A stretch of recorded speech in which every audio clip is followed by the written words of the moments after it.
So additive manufacturing is a very innovative way of making objects. There are other ways. You can use a subtractive method like machining and remove material from a solid block. You can use casting, where you will need a mold, or you can assemble, weld different parts together.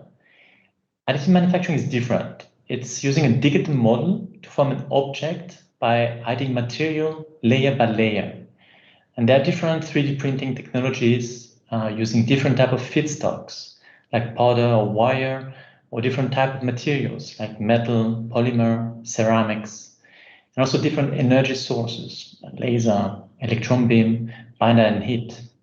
But all are based on the same principle, a digital model and the layer-by-layer manufacturing.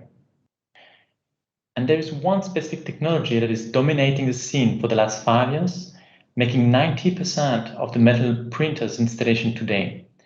The technology is called laser powder bed fusion and uses very fine metallic powder and the laser to create parts. The reason why this technology is growing so fast is that it's revolutionizing the way we are designing and producing parts.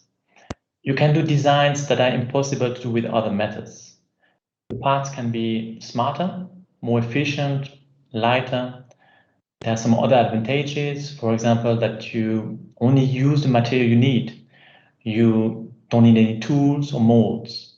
The production is fast and the supply chain is much smaller because you don't need to source many different parts from all over the globe. You can print locally. And finally, you can easily customize parts, which is one of the main reasons why additive manufacturing is so successful in the medical industry.